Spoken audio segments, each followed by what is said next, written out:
rise and ground, folks. What we got here is another video, guys. I believe I was here last year, and I believe I made it short. This customer had like a mouse or something inside her unit that chewed up the wires and ended up shorting out the fuse. But guys, I'm on the way to an AC maintenance, and this should be a relatively simple call, but I think she said that she was having some type of issues as well, but I don't know. The only thing I do know is, like I said, she had a bunch of insects or something going on outside. But guys, I'm gonna take a look and we'll vlog once we get there. I'll see you guys in a little bit. Peace. All right, guys, we're inside. The filter inside is still clean, and the drains on the back side there, the drains are flushed. And let me turn the light on so you guys can see.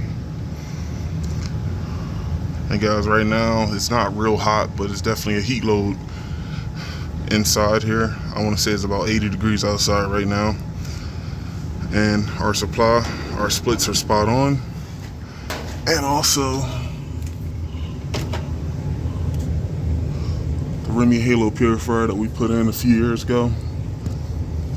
Whenever that green light, if it's plugged in and that green light is not lit, then chances are you'll have to replace that cell. But I think this cell has a 3 to 5 year lifespan before you gotta replace it, and it's only been about 2 years, so we'll notate replacing that cell next year when we come out. And another thing, guys, this is a very handy item here to keep in your repertoire with customers. Guys, this is a one heat, one cool setup, gas furnace, straight AC.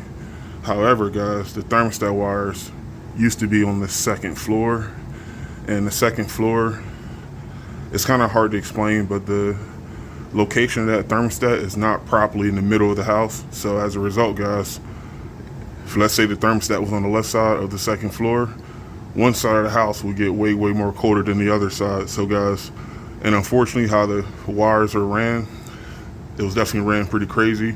What the customer opted to do, and this was a non-Wi-Fi thermostat, instead of running new wires, we ended up putting this thermostat downstairs on the first floor. And guys, with this adapter, the only thing you need is, of course, the module, a transformer, and then you need of course, the thermostat on the wall. But guys, there's no wires between this Honeywell wireless adapter module and the thermostat. You just put the thermostat on the wall, you press a button here, and at the thermostat it syncs and you're good to go. And guys, like I said, for what it's worth, these are great. The only issue is you can't have Wi-Fi without wires. So maybe there is some type of wireless setup that they have now, but at that time, like I said, this was the best option, and customers pretty happy. We got the thermostat relocated in a neutral location, and so far everything's been rocking and rolling. But now what we have to do is we got to go outside, and I'm gonna open up that condenser, and we got to take a look at what's going on. I'll see you guys in a little bit. Peace. All right, guys, and about the problems that this customer was having, she said that maybe a month ago she thought that this outside unit was short cycling. And what's funny is that she said when the unit was short cycling, it didn't cause the temperature inside to fluctuate, so the unit was still cooling. But she said that this unit stopped and then started again. So here's where we left off at.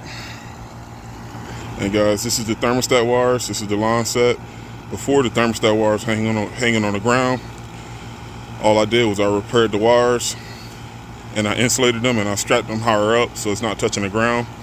But yeah, guys, that was a year ago, and it was running when we left, and right now it's working. We have a 20-degree split. But guys, what I want to do is I want to open this up, and I want to take a look at the electrical component area and see what's up. Let me open this up, and I'll see you guys in a little bit. Peace. Last moment of truth. And no mouses, which is a great thing. And we replaced the cap and put in a hard start kit last summer, in addition to fixing the wires. That's what we did. And guys, this is an Evcon 13 SEER. By looking at the model number, 13 SEER, 3-ton. And I know this unit is under 10 years old. And this was here when the customer moved in. And we just started servicing this unit about like 2 years ago. That's when we put in the Remy Halo purifier. And also, guys, you'll see a bunch of these on most of our maintenance customers. This is a surge protector. Guys, they got surge protectors for disconnects or AC units outside, and they also have surge protectors for inside for 115 volt appliances like a furnace. You can use this particular surge protector for 230 and 115, depends on how you hook it up. We put these in, guys, and knock on wood, we never had any issues. Real simple. There's a green light when it works, and there's a red light when it doesn't. So, but what I want to do is I want to check this cap here. Oh, I want to check this contactor here for a potential difference, and I definitely want to clean the bottom side of those contacts off, because like I said, knowing that something was in this unit, the biggest thing we want to do is just keep the electrical component area as clean as possible. And also I want to look at the connections on the high and low pressure switch. I'm pretty sure, well, this is a straight AC. I know most units have at least a low pressure switch, but I don't know if this one has both. But what I want to do is I want to pop the top. I want to look at all of my low voltage connections and components. I want to make sure that there's nothing visibly that I can see that could cause that scenario, in which what the customer said. I don't want to have any broken connections, cause the unit to short cycle and potentially mess up the compressor. So let me do that. Let me clean this unit, pop the top. I want to take a look, and I'll see you guys in a little bit. Peace. All right, guys, we got the handle out in the disconnect, and it looks like this only has a high pressure switch. There is no low pressure switch on this unit. And once again, this is a straight AC. Doesn't look terrible inside. And this is my arch nemesis, micro channel condenser coils. For guys that don't know, these things are pain in the asses once they leak. But luckily, we're not in that scenario. But guys, what I'm gonna do, the customer has a water hose there. I'm gonna hose this coil down. And yeah, guys, from what I can tell, well, what I can see inside, I don't see any broken or burnt connections. Everything looks intact. So, I mean, just matching up what she said to what I'm seeing. And there's no float switches inside, by the way. There is nothing that could have intermittently turned the unit off and on. I mean, maybe there's a time delay on that wireless adapter. I know sometimes that can happen. But yeah, that's definitely weird. Yeah, but guys, what I'm gonna do, I'm gonna put this back together, and I'm gonna look at that contactor in a little bit too. Let me put this back together. I'll see you guys in a little bit. All right, guys, I was looking at our notes, and it said that whoever comes out this spring for the maintenance or this summer to look at the contactor, and the customer actually had that notated as well. She just wanted to get this replaced to avoid anything with the insects from happening again. So guys, I didn't know, but she definitely said that she sprayed a bunch of things around this unit to avoid rodents and insects from going inside the unit. So like I said, guys, preventative is better than waiting until something breaks down. But I'm gonna pop a new contactor in, and I gotta hose this unit down. Let me pop this in, and I'll see you guys in a little bit. Peace. All right, guys, we got our new contactor in. And guys, as far as with the intermittent thing, with the unit short cycling, I'll definitely tell the customer to keep an eye out. I will definitely need more information, because I'm curious as far as what the set point and what the room temperature is when this happens. From what I can tell, everything is spot on, and she never had any noted refrigerant problems. The only safety in this unit is a high pressure switch.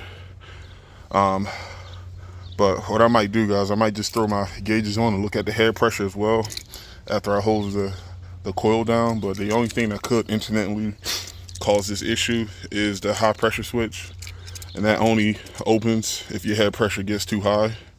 But yeah, guys, let me put the door on, let me hose this coil down, and I'll see you guys in a little bit. Peace. All right, guys. This coil doesn't look too bad.